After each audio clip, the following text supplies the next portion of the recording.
ఈ ఉస్మానియా యూనివర్సిటీలో PhD స్కాలర్గా enter కావటానికి ముఖ్య కారకులు డాక్టర్ నన్మా స్వామి గారు.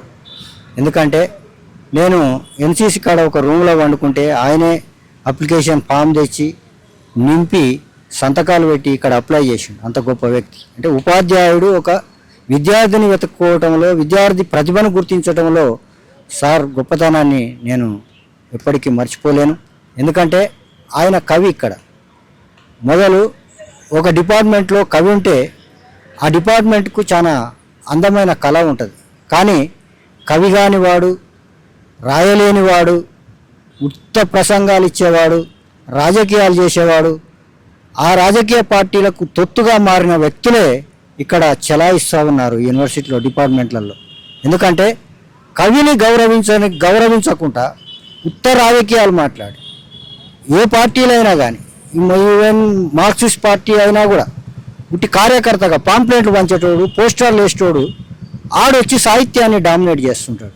కానీ డిపార్ట్మెంట్లో ఇటువంటి వ్యక్తులు, ఈ వ్యక్తులు పరిశోధనకే ప్రాముఖ్యత ఇచ్చిన వ్యక్తులు. ఎందుకంటే అస్తిత్వ కుల పురాణాలు తేవటంలో చాలా ముఖ్యమైన పాత్ర సార్ చేయటం జరిగింది.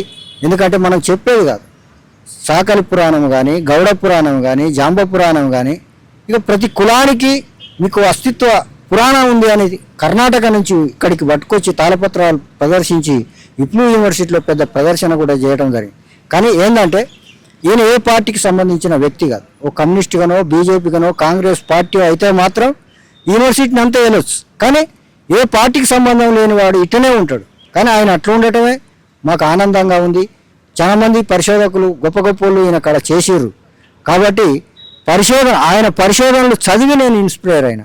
నాకు పిహెచ్డి సీట్ నేను ఇస్తాను. నేను చింతలాగా వచ్చిండు, ఇంకొక ఆయన వచ్చిండు, సార్ వచ్చిండు. కానీ నేను ఎంచుకునేది ఏంటంటే ఈయన పరిశోధనను చూసిన. నేను ఫస్ట్ నన్మా స్వామి సార్ పరిశోధన, కుల పురాణాల మీద చేసిన పరిశోధనను చూసి సార్కు నేను సంతకం పెట్టి, అంటే విద్యార్థి వచ్చి సార్లకు సంతకం పెట్టడం చరిత్రలో నన్ను చూసిర్రా మీరు? కానీ ఈరోజు పైరవులు చేసి, బెదిరించి, దౌర్జన్యాలు చేసి, విపరీతమైన దోపిడీదారులు ఇక్కడ వచ్చి జాయిన్ అవుతూ ఉన్నారు. కానీ పరిశోధన లేదు. ఏ పార్టీలో అయినా కూడా పార్టీ వ్యక్తులు వచ్చి మాట్లాడటం ఏంది యూనివర్సిటీలలో? అట్లా కాకుండా నన్మా స్వామి గొప్ప పాత్ర నిర్వర్తించిండు.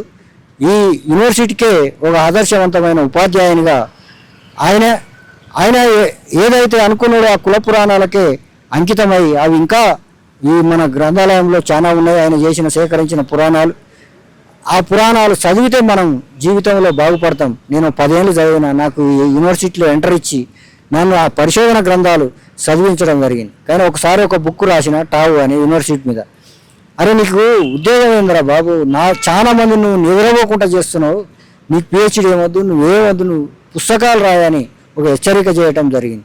ఆ హెచ్చరికతోటి బహువిధ అనే నాటకం, ఇది 1993లో మండల్ కమిషన్ ఉద్యమం వచ్చినప్పుడు, మండల్, కమండల్, కాన్సీరాం ఉద్యమం, 3 ఉద్యమాలు నడుస్తున్నప్పుడు నేను ఆ ఉద్యమాలలో పాల్గొను. మండల్ కమిషన్ ఉద్యమంలో పాల్గొను. అప్పుడు ఆ ఉద్యమంలో అది బీసీలకు సంబంధించిన ఉద్యమాన్ని మేము అనుకోలే. రిజర్వేషన్లు, మాకు మార్క్సిజము, కమ్యూనిజము ఇవన్నీ చెప్పే వ్యక్తులు రోడ్లు ఊపుతున్నారు, చెప్పులు ఊపుతున్నారు, బూట్లకు పాలిష్ చేస్తున్నారు. ఏం కమ్యూనిస్టులు వీళ్ళు నిన్నటిదాకా కమ్యూనిజం అని చెప్పారు, వర్గ పోరాటం అన్నారు, ఇలా బూట్లు నాకుతురు, బూట్లు ఊపుతురు, రోడ్ల మీద చీపుర్లు ఊపుతురు, ఏంది ఇది అని మేము ఆలోచించి, అప్పుడు మేము మా రిజర్వేషన్కు దెబ్బ తాకుతుంది కాబట్టి మేము ఈ ఉద్యమంలో పాల్గొనాలని మేము పాల్గొన్నాం. నేను అప్పుడే పేపర్లతోటి ఆంధ్ర సారస్వత పరిషత్తులో ఆవిష్కరణ చేసిన.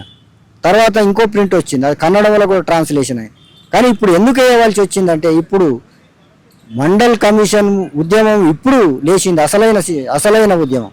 బీసీలకు ఈ రాజ్యాంగం వరకే మనం చూసుకుంటున్నాం. రాజ్యాంగంలో కల్పించిన ఈ ఉద్యోగ చదువుకోవటాన్ని ఈ రాజకీయాలే చూస్తున్నాం. కానీ అసలు రాజకీయం, 100 ఏళ్ళు పరిపాలన చేసే రాజకీయం అగ్రకులస్తులు కొట్టుకుంటూ మనం ఇక్కడనే జైభీం కానీ ఆగిపోయినాం. ఇది కరెక్ట్ కాదు. 330 ఆర్టికల్స్ ఈ బీసీలకు ఎంత అన్యాయం చేసిందో ఇలా రాసిన, బీసీలకు ఎవడెవడు ద్రోహం చేసిండో ఇట్లా రాసిన, ఎస్సీ అట్రాసిటీ, ఎస్సీ అగ్రకులస్తులు చెప్తే ఎస్సీలు బీసీల మీద ఎట్లా పెట్టిరో ఇట్లా చెప్పిన. కానీ ఒక ఉద్యమానికి, ఈ అస్తిత్వ ఉద్యమాలకు నేను కరాఖండిగా చెప్పదలుచుకున్నా. ఎందుకంటే ఈ అస్తిత్వ ఉద్యమాలకు వాళ్ళకు తెలియకుండానే బీసీ మేధావులు సపోర్ట్ చేయడం జరిగింది. ఎస్సీలు ఓన్ చేసుకురు, కానీ దానికి ఇన్నర్గా బీసీలు బిఎస్ రాములు కానీ, జి లక్ష్మీనరసయ్య కానీ, నన్మాస్వామి కానీ, జూలూరు గౌరీశంకర్ కానీ, ఇంకా ఇట్లా చాలా వ్యక్తులు వాళ్ళు కూడా స్వార్థాన్ని ఆలోచిస్తే వాళ్ళ వరకే ఆగిపోదురు.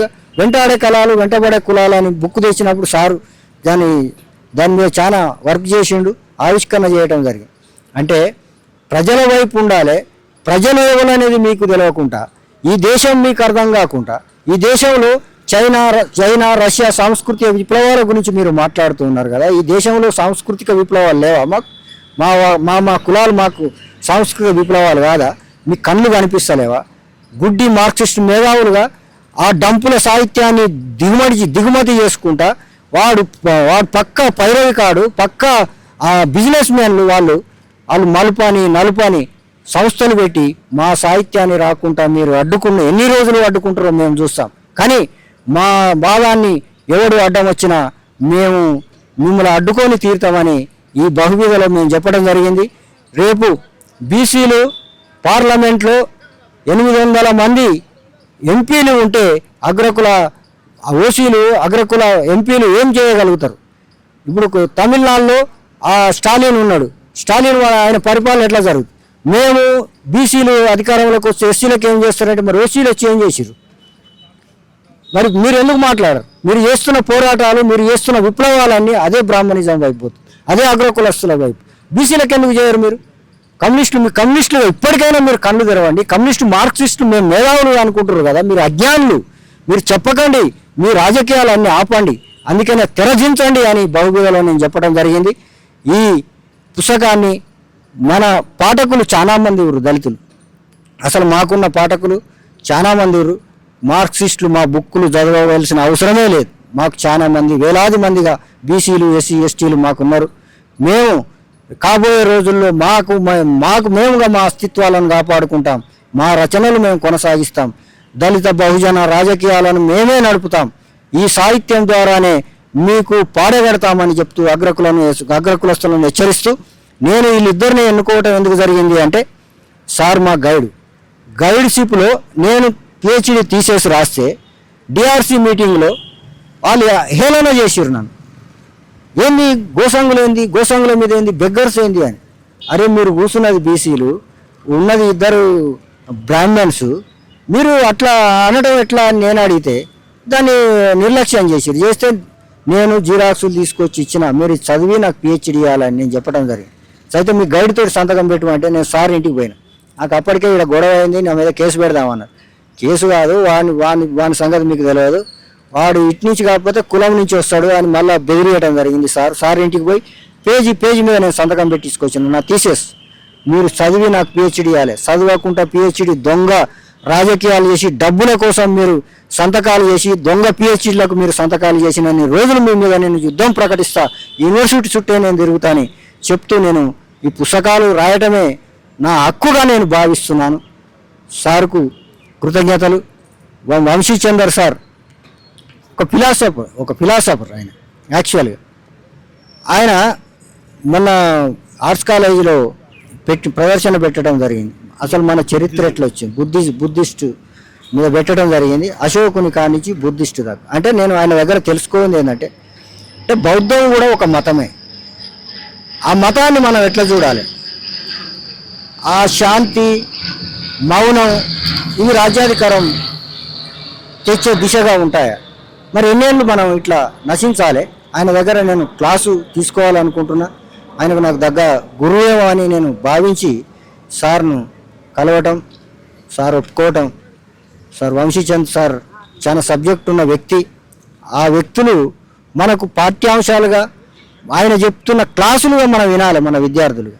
ఇక్కడ యూనివర్సిటీ కాడికి వచ్చి బర్త్డేలు చేసుకొని డీజేలు పెట్టడం ఎగరటం కాదు. స్టూడెంట్స్ ఉంటారు, స్టూడెంట్స్ అందరూ ఉంటారు, కానీ స్టూడెంట్స్ను చూసి ఆదర్శవంతులుగా ఉండాలి. ఇక్కడ కాసం వెంకటేశ్వర్లు కూడా ఉండే మా పిరేళ్ళ. ఆయన ఏబీపీ అయినా కూడా ఆయనకు ఒక లక్ష్యం ఉన్నది, చదువుకోవాలని చదవండి మీరు అని చెప్పే లక్ష్యం ఉంది. కానీ మా వాళ్ళకి ఇక్కడ లక్ష్యం లేదు. మీరు ఒక పార్టీకి అమ్ముడు పోవటమా, ఒక పార్టీ నుంచి డబ్బులు లేవటమా, ఇంకెవడన్నా ఏమన్నా ఇస్తాడా? మీరేందిరా బాబు, ఇది చదువుకోండి అంటే రాజకీయాలు చేస్తున్నారు.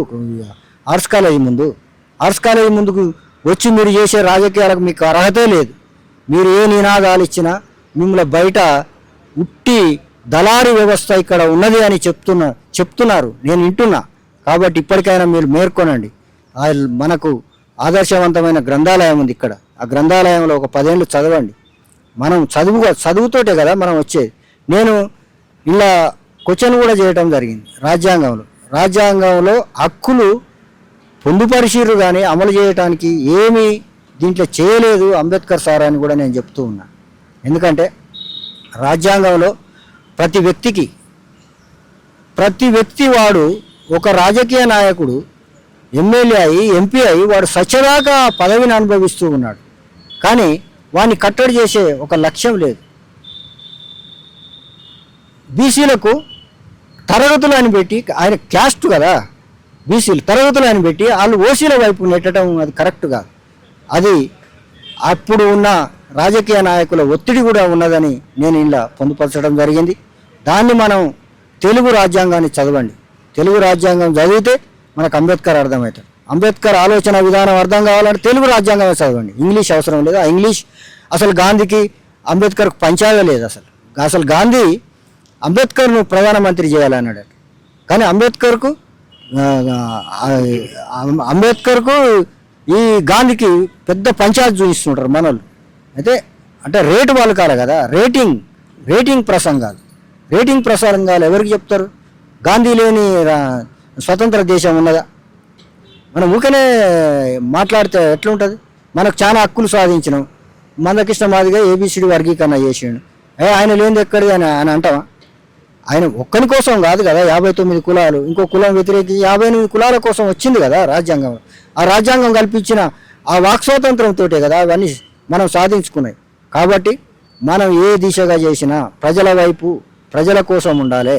మన కోసం మనం ఈరోజు బతాం. మనకంటే చాలామంది చనిపోయారు, చిన్న పిల్లలు చనిపోయారు. కానీ మనం ఈరోజు బతుకుతున్నాం. జీవితమే ఒక విజయవంతమైన ఒక పోరాటంగా చిత్రీకరణ జరగాలని చెప్తూ నేను ముగిస్తున్నాను.